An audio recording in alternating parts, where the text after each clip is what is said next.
This is Tom Doody, middle-aged American, living in New Jersey near the Lincoln Tunnel. If you were to visit my website, you would type Howdy Doody into Google.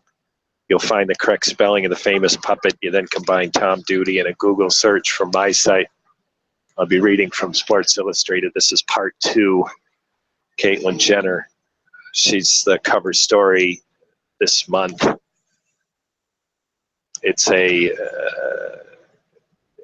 It's one of those repetitive things media does, both broadcasting and print, to say in warm up to the Olympics, the Summer Olympics are in Rio de Janeiro, Brazil, this summer. So in warm up to the Olympics, they say, hey, where are our past athletes? Well, one of them that was very masculine and won is now a female. And so she, Caitlyn, is on the cover of Sports Illustrated. I will continue where I left off. Listeners, I was not very exact about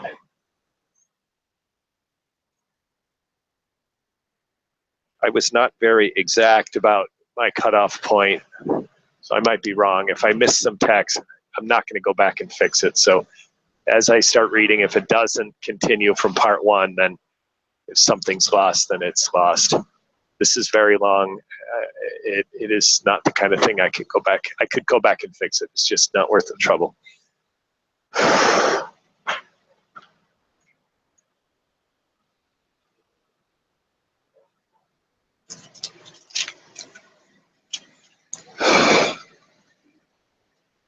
But Jenner did win the medal. And now becomes one of the most significant gold medals of all American has won. A trinket that could affect, change, and save lives. On July 29th and 30th of the bicentennial summer, the city, just 40 miles north of the U.S. border, Jenner scored personal bests in 7 decathlon 10 events. He scored personal bests as Bruce Jenner. He scored personal bests in 7 of the 10 events.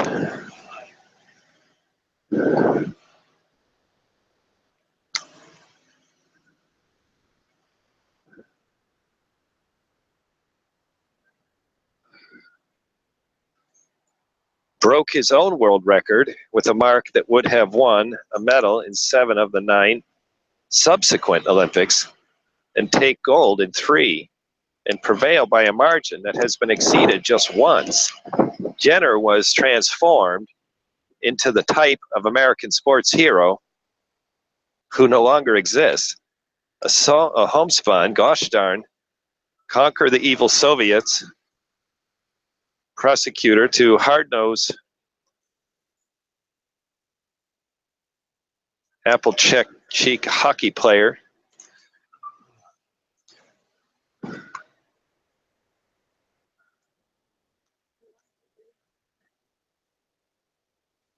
Listeners, just a note on my tech. I've got a cell phone, I've got a laptop, and I'm managing this technical for second time miracle. My trouble comes in folding the magazine. Testing. Precursor to the hard-nosed, apple-checked hockey players who would arrive 4 years later in Lake Placid. He shrugged. He hugged a beautiful wife who helped support him. She waved a little American flag on a stick that was thrust upon him by a spectator, and refused to lie around in a decathlete's exhaustion.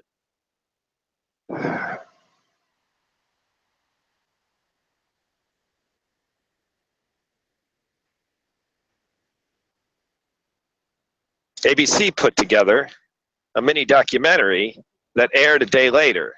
It opens with Jenner running off the final curve of the 400 meters, the last event on the first day of the decathlon, to the familiar and comforting voice of broadcaster Jim McKay. Nearly 7 minutes later, it ends with Jenner walking down the stretch in his red USA singlet, in shiny blue shorts.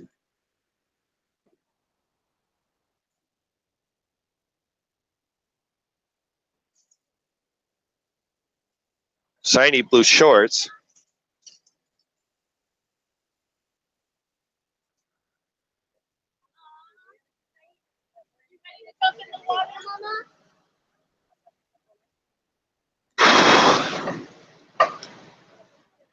Pumping his fists in the sky while McKay intones. This is an American moment. This time for bicentennial summer. Jenner looks ready for another event.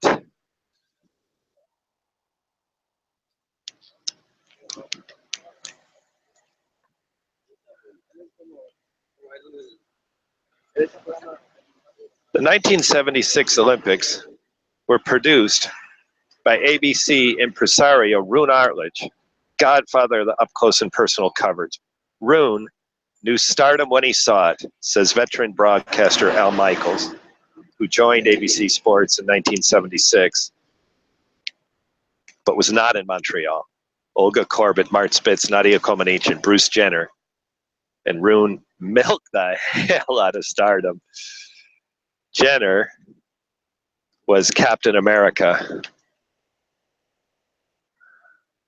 Jill Stolway, 50, creator of the executive producer, Emmy Award-winning Amazon series Transparent, whose central character is a transgender woman in her late 60s, who, like Soloway's father and Jenner, transitioned late in life.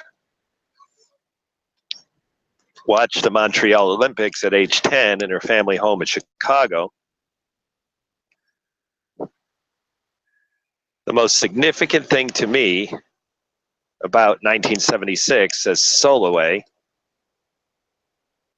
who has become friends with Jenner, is she was an American hero.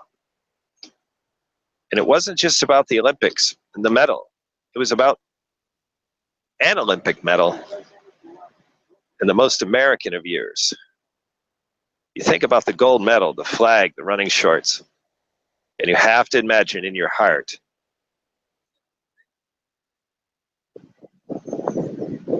to not support Caitlyn now is in some ways a destruction of part of you that believes in a certain ideal of American heroism. On that Friday, Jenner stepped into an exalted place in U.S. sports history. Yet for her, it was very much about consuming passion than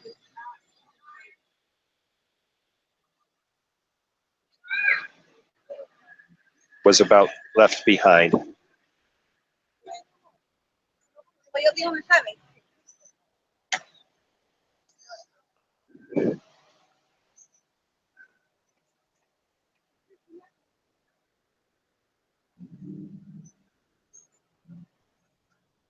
Caitlyn is now in some ways a destruction, partly believes in a certain ideal of American heroism. On Friday, Jenner stepped into an exalted place in U.S. sports history. Yet for her, it was very much about consuming passion than was about to be left behind and the uncertainty that lay ahead. For those 2 days in July 1976, I was the best in the world at what I did, said Jenner. On the other hand, the decathlon was my best friend. And that was over. I lost my beard.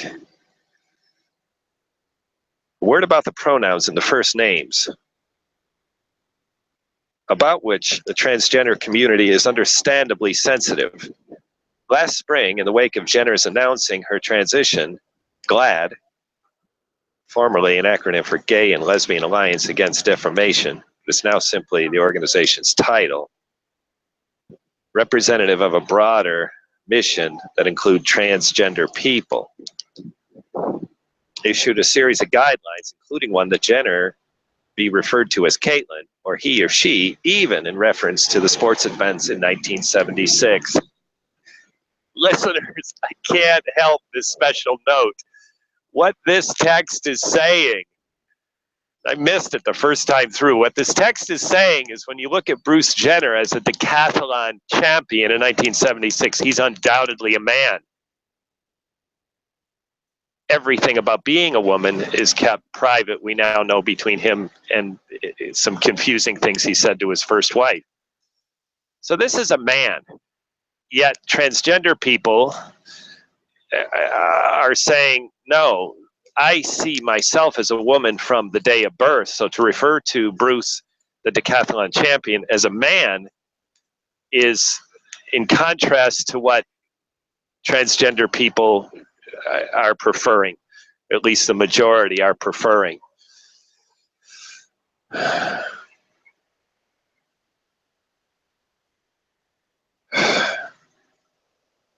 So Caitlyn Jenner does not follow that majority. Caitlyn Jenner said it's okay to refer to Bruce as Bruce and he as he, and that's what the reader is covering here. So yes, the majority of transgender people are saying, recognizing them, respecting them as the gender they feel requires respecting it entire their life. And there's some very traditionally masculine men who have come out as women. So now we're supposed to look back at a Navy SEAL and say the Navy SEAL was her. Caitlyn says it's not important to her. I will continue. That's the end of the reader's note. A word here about... okay. Don't grate on her. It doesn't grate on her like it does most trans people. With Jenner's approval in the story, a historical figure who won the gold medal in '76 is referred to as Bruce and with male pronouns.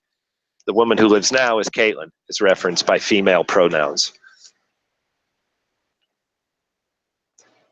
1976. Jenner's path to Montreal began as freshman at Sleepy Hollow, New York, high in a suburb on the Hudson River. At Sleepy Hollow High, he was not high. The Hudson River, he was Sleepy Hollow High, meaning high school, a suburb on the Hudson River, 30 miles north of New York City. He excelled as football and basketball before gravitating to a pole vault.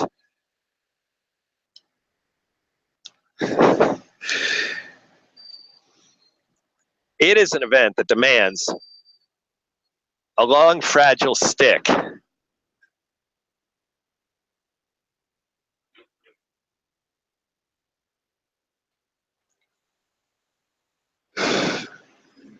And the courage to throw yourself upside down into the air while bending a long, fragile stick. It's the most dangerous and harrowing of events, with a high risk of serious injury. But Jenner, who worked for his father, a tree surgeon, was fearless, quickly successful. The family moved to Newtown, Connecticut. Yes, 46 years later, the site of the Sandy Hook school shootings.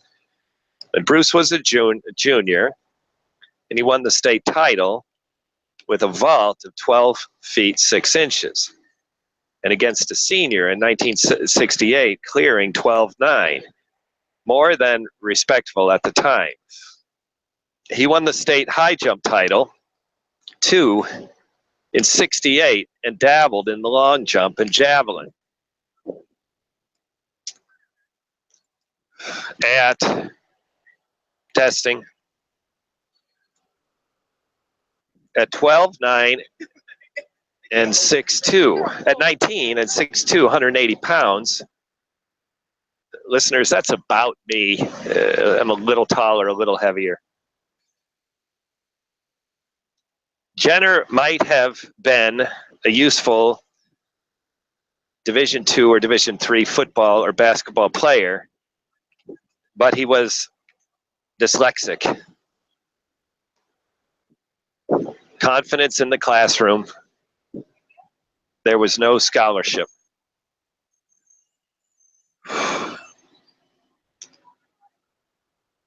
Offers for the summer after graduation. A rival high school from Connecticut reached out to LD Weldon the crusty track and field coach at tiny Graceland College in southern Iowa. Weldon, who was 60 at the time, had coached 20-year-old Jack Parker to a bronze medal in the decathlon. At the 36th Olympic, Weldon died in 1989, but 5 years earlier, he told the Los Angeles Times that he had heard about this boy who could jump 6'2" and throw a javelin 185 feet. Pole vault 13.6, I figured he had possibilities. It took a year in Lamoni, Iowa, including a knee injury, playing football, and a season on the basketball team before Jenner became fully to Weldon. But once Jenner tried the decathlon, progression was extraordinarily swift.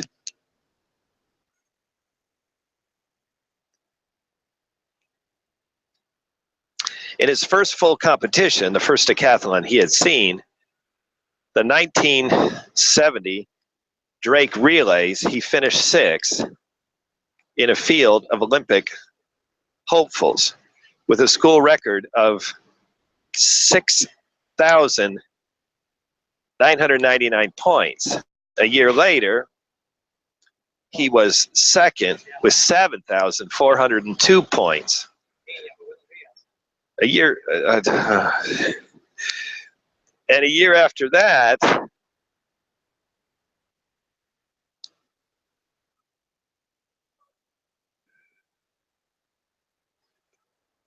he was 2nd with 7,402 points. And a year after that, 22-year-old Jenner stunned the track and field community by earning a place in the 1972 Olympic team with a 3rd place finish at the trials in Eugene, Oregon.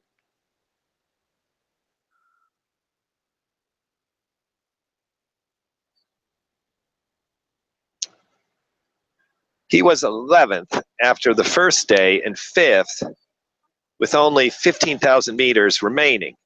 He flipped through the pages of Decathlete's scoring book and calculated that he had to beat Steve Goh. He was then in 3rd place by 18 seconds.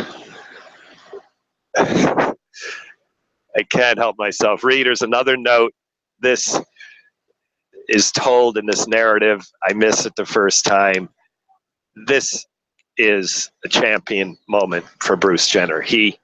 Because of the pressure, he performed at his best,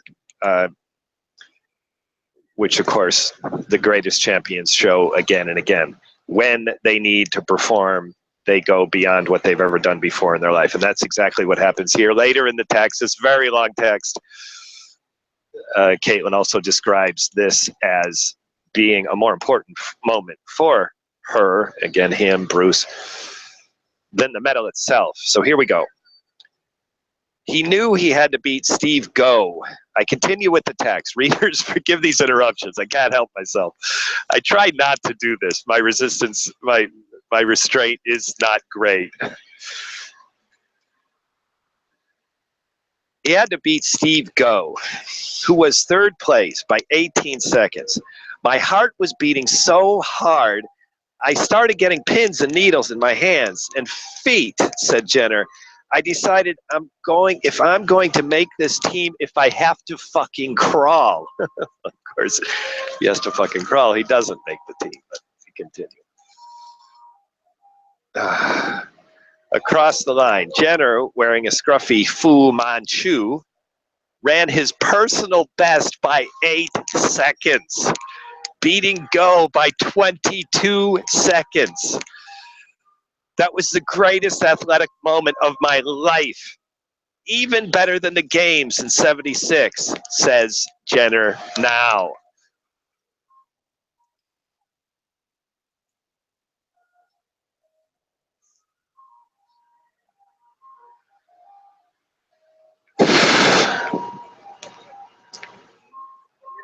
I never thought I could do something like that. But when the time came to dig down deep, There was something, and it never left me at the race. There were other benefits too. Decathlete Harry Mara, who had not qualified for the trials but attended as a spectator, recalls seeing Jenner standing on a second-floor dormitory catwalk a few hours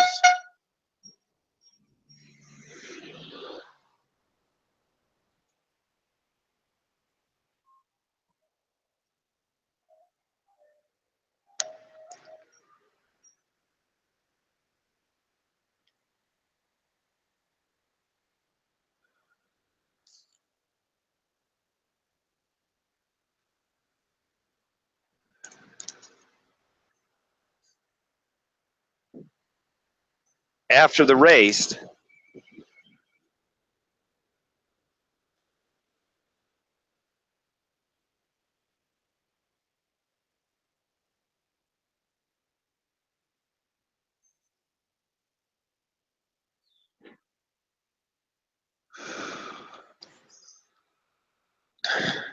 Testing.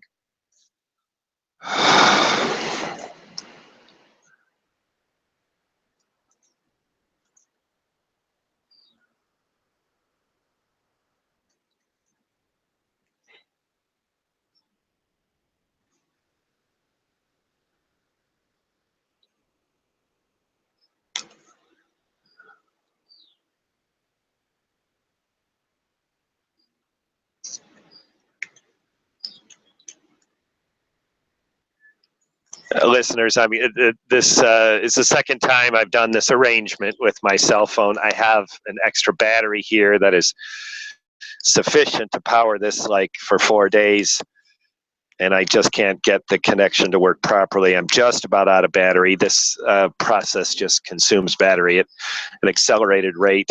This has been Tom Doody, middle-aged American living in New Jersey near the Lincoln Tunnel. If you were to visit my website, you would type Howdy Doody into Google. You'll find the correct spelling of the famous puppet. You then combine Tom Doody in a Google search for my site. Thank you for listening. Have a good day, good evening, a restful night's sleep. Ciao. This is the cross street is Bergen Line, and this laptop is sitting on top of a phone booth at I think this is 45th. It might be 46. It's 46th, and Bergen Line. This is New Jersey near the Lincoln Tunnel, and the Wi-Fi is compliments of Optimum. I use Optimum at home, so I get the privilege of using it in my neighborhood. Thank you for listening. Have a good day, good evening, a restful night's sleep. Ciao.